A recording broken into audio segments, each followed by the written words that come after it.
할렐루야, 우리 사랑합니다. 축복합니다. 오늘 8월 12일 수요 예배는 슬기로운 신앙생활 17번째 시간 기도와 찬양인데 하박국의 기도와 찬양에 대한 말씀입니다. 지난주 주일날 설교에서는 하박국 2장 20절부터 3장 20절 2절까지 있는 말씀인데 전체적으로는 하박국이 1장부터 3장까지 있기 때문에 전체적으로 다 보겠습니다. 오늘 큰 제목은 이수년 내 부흥하게 하옵소서. 부흥에 대한 이야기고 핵심 구절은 하박국 3장 2절입니다. 내가 주께 대한 소문을 듣고 놀랬다라는 거예요. 짜릿함이죠. 좋은 소문입니다.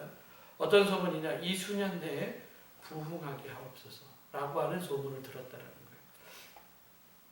그래서 하박국이 1장부터 3장까지에 있는 중요 구절을 퀘스천 앤 앤서로 질문하고 답하는 걸로 해서 말씀을 함께 자세하게 들어보겠습니다. 하박국이 살던 시기에 남유다의 상황을 아는 게 굉장히 중요하기 때문에 어떤 상황이었는지 함께 보겠습니다.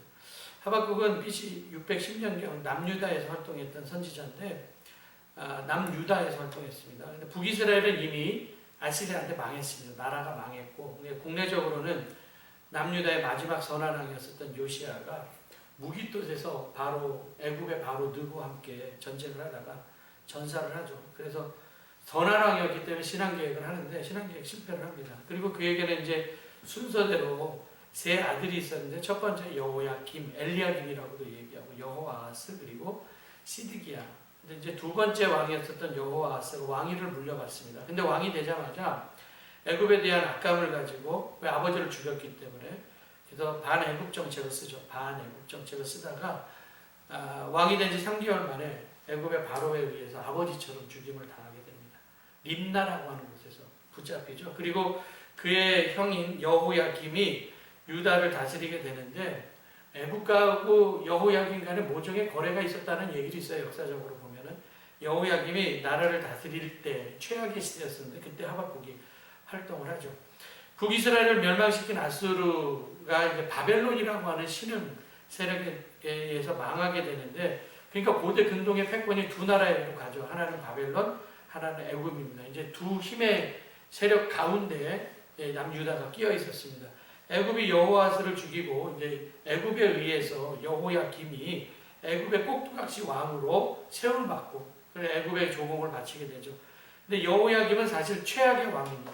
11년간 나라를 다스렸지만 남유다는 이때 굉장히 끔찍한 시간을 보내거든요. 이때 정치적인 지도자들은 백성들을 늑탈하고요. 자기만 잘하겠다고 부정축제하고 나라 꼴이 엉망이 이때 하박국이 이스라엘의 죄악입니다. 남유다의 죄악을 보면서 하나님 공의에 대해서 크게 의심을 가지고 하나님께 질문하고 그리고 하나님께서는 하박국에 대한 질문에 대한 답변을 하시는 것으로 하박국의 내용이 되어 있다. 그래서 하박국 그러면은 하박국의 질문과 하나님의 답변 그리고 하박국이 그 답변을 듣고 하나님을 찬양하는 그런 내용으로 되어 있다. 그렇게 생각하시면 됩니다.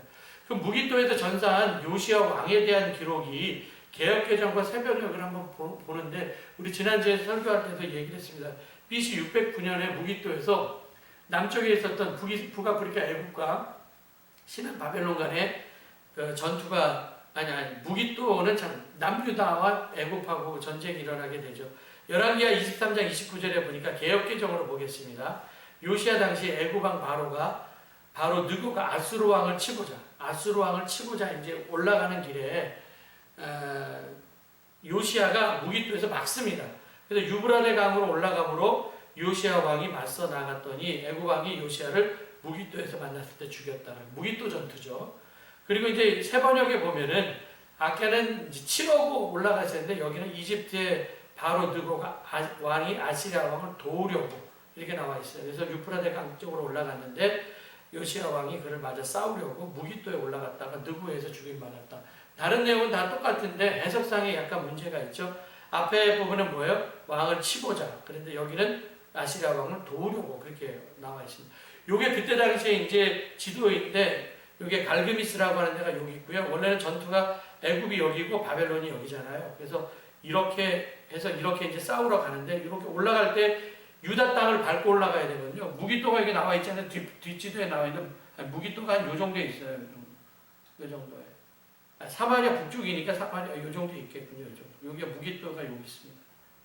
무기또 여기 있는데 여기에서 요시아가 막습니다. 그래서 예루살렘이 여기 있으니까 군대가 이렇게 올라왔겠죠. 그래서 요 지도가 이렇게 나와 있거든요. 그래서 느고가 아시리아를 도우러, 여긴 도우러가 나와 있어요. 이 도우러가 국제 정세를 살펴봤을 때 무기또가 여기 있습니다. 여기서 예루살렘에 있었던 요시아가 군대를 이끌고 애굽의 느고를 막죠. 왜 막았는지 이유는 알 수가 없습니다. 근데 여기서 전사를 해요. 원래는 여기서 가고 갈그미스에서 이제 전투가 벌어지거든요. 근데 이제 609년 BC 609년도에 갈그미스에서 전투가 벌어요. 이게 유프라테스 강, 여기 유프라테스 강 상류입니다. 바벨론이 아수르 제국을 무찌르고요. 아수르 제국이 지금 갈그미스까지 쫓겨온 거예요. 갈그미스라고 하는 지역이 굉장히 중요한 지역인데, 왜냐하면 이쪽 소아시아하고 이 메소포타미아를 연결하는 굉장히 중요한 교통 요지에 있었기 때문에 알렉산더도 나중에 이 갈그미스에서 전투를 하게 되죠. 페르시아하고. 하나는 우리가 잘 알고 있었던 아브라함이 잠시 정착했었던 곳이고요. 갈대우르는 아브라함의 고향입니다. 히브리어 원본에는 아수르를 향하여라고 나와 있는데 개역개정에는 이거를 향한다라고 하는 것을 치고자로 번역을 했고 새 번역에는 도우려고 이렇게 번역을 했습니다. 완전히 뜻이 다르게 번역됐지만 어쨌든 향하든지 뭐 치든지 간에 갈그미스로 올라갔습니다. 그래서 싸우러 간 것인지 도러 간 것인지 이제 국제정 상태를 살펴보면은 여호야김 시대 당시의 국제 정세는요, 실은 바벨론이 새로운 강국으로 떠오르고 있었습니다. 왜냐 아시리아를 멸망하고 아시리아 제국을 퇴출시켰거든요. 그리고 이제 아시리아를 유프라데강 상류 갈그미스까지 몰아내고 아시리아는 여기까지 도망친 거예요. 갈그미스까지. 그래서 메소포타미아 소아시를 굉장히 중요한 도시죠. 예레미야 46장 2절에도 보니까 애굽에 관한 심판에 대해서 이야기할 때 여호야김 넷째 해에 여호야김 왕입니다. 남유다의 왕. 유라데강 갈그미스에서 바벨론의 느부갓네살 왕에게 패했다고 그랬죠. 애굽의 왕 바로 느부의 군대에 관한 말씀이다. 그래서 애굽에 대한 심판을 예레미야가 얘기를 해요.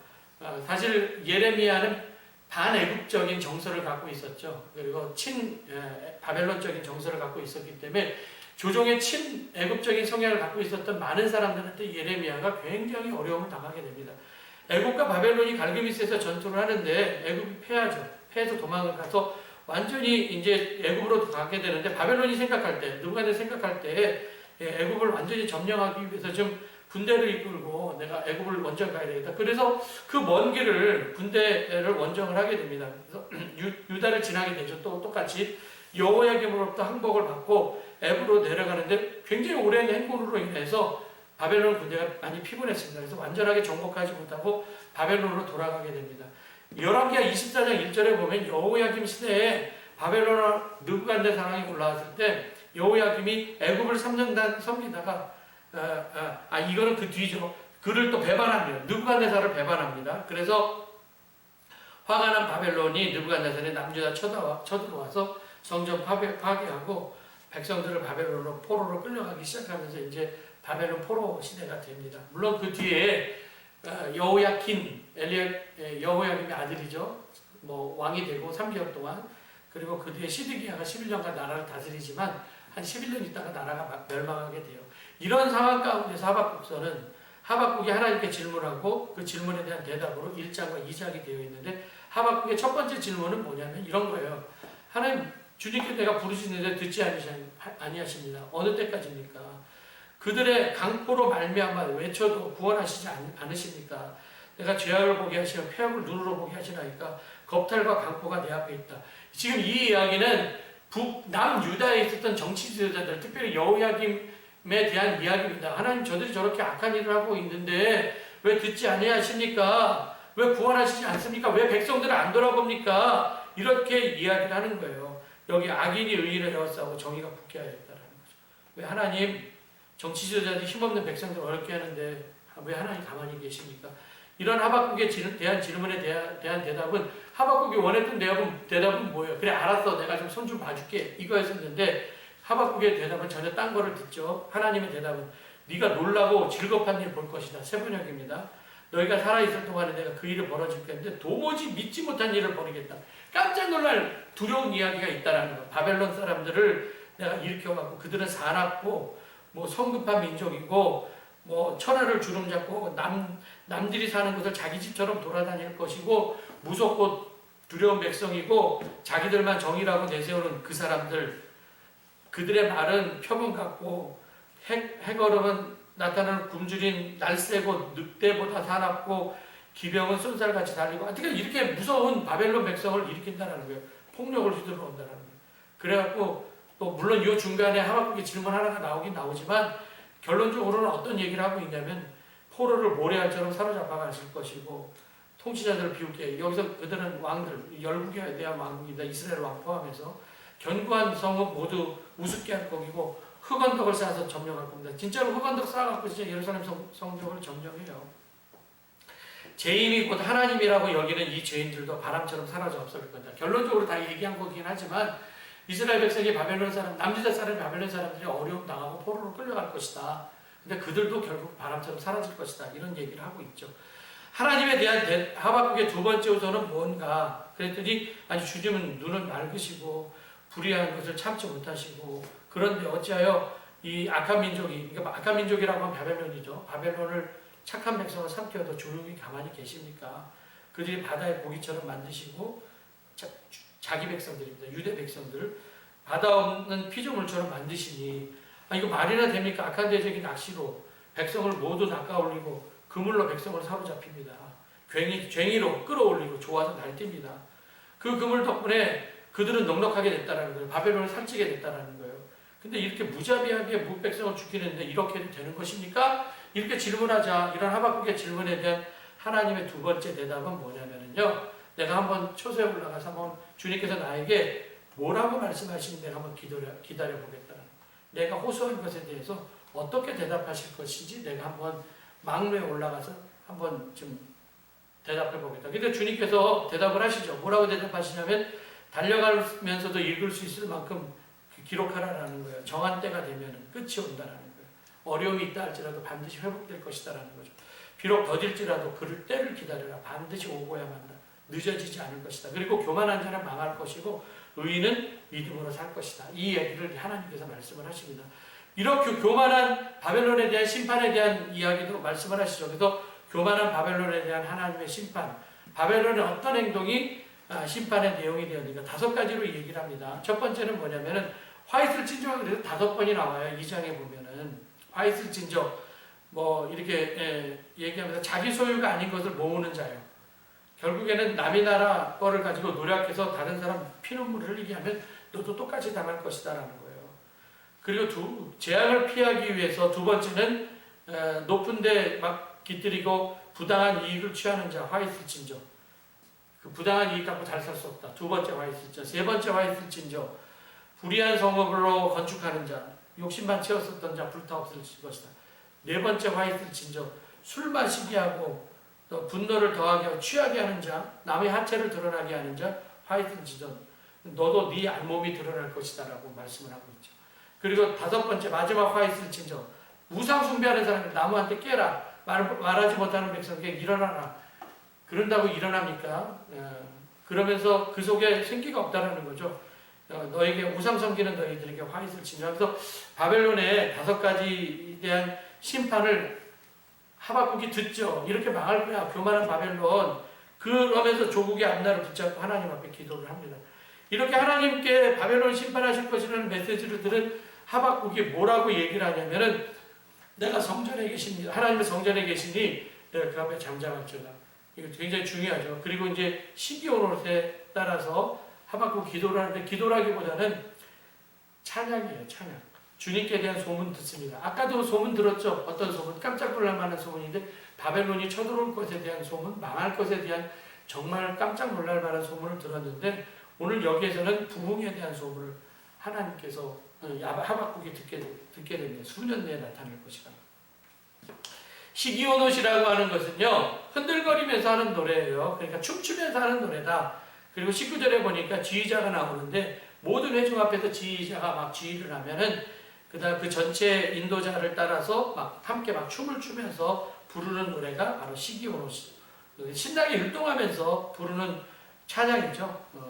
그러면 이제 우리가 오늘 본문은 다 살폈어요. 1장부터 3장까지. 여러분들이 얼마큼 알아들으셨는지 모르겠지만 어쨌든 다 살폈고 본문 다시 들여다보면은요. 첫 번째는 그거예요. 하나님 다 이해하지 못한다 할지라도 하나님 선하시다라는 거죠. 제가 하박국도 하나님의 뜻을 이해할 수가 없었어요. 왜 그러십니까? 왜 그러십니까? 근데 사실 어려울 때 입을 열면 원망하고 불평하죠. 우리가 어려울 때 하나님께 나가야죠. 사람한테 입 열면 불평하니까 하나님께 나가면은 기도해야 됩니다. 잠잠히 하나님 하라는 거 보라는 거예요. 다 이해할 수 못하도 결과적으로 하나님께서 선하시다라는 것이죠. 깜짝 놀랄 만한 부흥에 대한 소식을 듣습니다. 여호와여 내가 주께 대한 소식을 듣고 놀랐다라는 거죠. 부흥이라는 게 뭐예요? 회복된다는 거, 살아난다는 거예요. 히브리어로 이게 원래 숨이라고 하는 뜻을 갖고 있는데 생기라는 말 똑같습니다. 바람, 루하오예요. 생기를 불어넣으셔서 생명이 된 것처럼 마른 뼈가 군대가 된 것처럼 그죠? 생기가 됐죠. 부흥이라고 하는 것은 다시 살아나는 거거든요. 근데 이거는요 부흥이라고 하는 결과가 좋은 결과이기 때문에 애쓰지 않으면 부흥이 오지 않습니다. 그럭저럭 시간이 가면 되겠지. 이거 아니에요. 잘 되는 것들, 좋은 열매들은 땀이 있어야 돼요. 그래서 우리도 부흥에 대한 땀이 있어야 된다. 목마름이 있어야 되고 사모함이 있어야지만 우리의 삶 가운데 부흥이 일어나지 자연적으로 일어나는 건 아니에요. 저는 확신하는데 코로나 이후에 다시 새로운 변화가 교회 안에 있습니다. 그때 나는 부흥이 파도처럼 이룰 거예요. 하나님께서는 어떠한 것인지 모르지만 분명하게 선하게 역사해 줄 것이라는 거예요. 그런데 우리는 이런 한 개인의 사모함이 아니라 시기온호처럼 한 인도자에 따라서 모든 백성들이 노래를 불렀던 것처럼 집단적인 사모함을 가지고 기도해야 됩니다. 집단적인 우리 모두가 열망을 가지고 있어야 돼요. 1907년도 평양의 대부흥이 운동이 일어났을 때인데 1907년도 하면 우리나라의 정미 7조 굴욕적인 외교 수교를 당해죠. 군대도 해상되고요. 국군이 기울어졌을 때 암울한 때였었습니다. 이때에 한반도 전역을 휩쓸었던 게 뭐냐면은 부흥운동이에요. 1907년도 평양에서 있었던 부흥운동이 요원의 불길처럼 한 저녁에 일어나게 되죠. 그리고 나서 2년 후에 있었던 1909년도에 100만인 구령운동. 그래서 실제적으로 그때 슬로건이 뭐였었냐면 100만 명을 그리스도에게 했었어요. 이거 100년 전에도 더 있었던 이야기입니다. 100만 명을 그리스도에게. 그래서 죄를 회개하고 나가서 전도운동을 하게 되면서 그때 당시 막 새벽기도 운동이라든가 금식기라든가 산기도 운동, 사경회 이런 것들이 막 각 도처에서 일어났습니다. 그래서 솥단지 들고 산에 올라가고요. 말씀 사경회를 했어요. 말씀으로 돌아가자. 그래서 암울한 민족을 살리는 길은 경제적인 힘을 키우거나 정치적인 힘을 키우는 것이 아니라 모든 민족이 다 하나님께로 돌아와야 된다. 막 이렇게 얘기를 했어요. 부흥운동. 우리가 지금 이런 부흥운동이 지금 필요하다는 거예요. 집단적 회개와 집단적 열망이 있어야 됩니다. 세 번째로 합심하여 기도할 때 우주적인 질서도 바꿔놓죠. 이게 굉장히 중요한데 여호수아 10장에 보면은 아모리 사람하고 전쟁을 할 때 해가 짧았어요. 이거 조금만 해가 길면은 전쟁에 이겼을 텐데 이런 생각을 하고 선포 기도를 하죠. 그래서 지금 우리에게 필요한 것은 뭐냐면 선포 기도예요. 태양아 멈춰라. 달아 머물러라. 이런 선포 기도. 그래서 원래 기도 형태가 어떤 거예요? 머무르게 하옵소서. 간구잖아요. 머무르게 하옵소서. 근데 머물러라. 막 이렇게 선포를 하죠. 멈추어라. 여호수아의 짧은 명령의 기도가 가능했던 것은 믿음의 기도였었다는 거예요. 그리고 네 번째로는 뭐냐면은 찬양으로 의식을 바꿔야죠. 하박국 3장 17절에 보니까 우리가 잘 아는 찬양입니다. 무화과 나무 잎이 마르고 포도 열매가 없고 없고 얘기를 하죠. 그런데 이 노래가 2700년 전에 남유다에 있었던 거고 지금도 우리 불려지고 있거든요. 없는데도 불구하고 여호와로 말미암아 구원의 하나님으로 말미암아 기뻐한다는 거죠. 없는데도 불구하고 믿음으로 생각이 전환이 필요한데 좀 찬양하며 살았으면 좋겠어요. 찬양으로 우리의 의식이 바뀌어졌으면 좋겠다는 거예요. 여러분 이제 결론입니다. 하박국 1장은 탄식으로 시작합니다. 어느 때까지입니까? 어찌하여 이런 일이 일어납니까? 그럼에도 불구하고 어떤 일이 일어나더라도 나는 여호와를 인하여 기뻐하고 즐거워하겠다는 것으로 끝나게 됩니다. 찬양으로 끝나요. 그래서 탄식으로 시작했다가 탄식에 대한 질문이죠. 그래서 찬양으로 끝나는데 그렇다고 해서 상황이 바뀐 게 아니에요. 왜냐하면 그 이후에 나라가 망했거든요. 근데 노래가 바뀌었습니다. 그래서 그들은 바벨론 가에서도 그 바벨론 강가에서도 그들은 노래해요. 심령의 부흥이 있어야 됩니다. 1장에서 바벨론 침략에 대한 이야기로 깜짝 놀랐지만 하박국 3장에서는 이때가 지나기 전에 새로운 부흥이 일어날 것이다라고 주에 대한 소문을 듣고 놀랬다라고 이야기를 하고 있죠. 저는 이거 믿습니다. 그래서 여러분들 우리가 어떻게 살아야 되느냐 하박국 2장 4절에 있는 것처럼 교만한 자는 멸망하기 때문에 의인은 믿음으로 살아야 되고 비록 조금 더딜지라도 지체야 된다 할지라도 분명하게 응할 줄 믿습니다. 그래서 믿음이라고 하는 건 뭐라고 얘기했어요? 에무나에 버틴다라고 하는 뜻이죠. 오직 의인은 믿음으로 살리라. 오직 의인은 버팀으로 말미암아 살리라. 지금 다 힘든 시간 보내고 있습니다. 주저앉지 말고 탄식이 아니라 기도하고 찬양하시고, 그래서 소망을 바라보면서 늘 승리한 삶을 살기를 축원합니다. 기도하겠습니다. 사랑과 은혜가 많으신 아버지 하나님 감사합니다. 오늘 이 수년에 부흥케 하옵소서라고 하는 말씀을 함께 말씀을 나누었습니다. 다 힘들고 어려운 시기를 살고 있습니다. 부흥에 대한 열망이 있습니다. 집단적인 열망을 가지고 한 지휘자 앞에서 모든 사람들이 찬양을 했던 것처럼 우리도 찬양과 감사와 기도로 우리의 삶이 이어지게 하여 주시옵소서. 수년 내에 부흥을 보게 될 줄 믿습니다. 도와주시옵소서. 예수님의 이름으로 기도드렸사옵나이다. 아멘.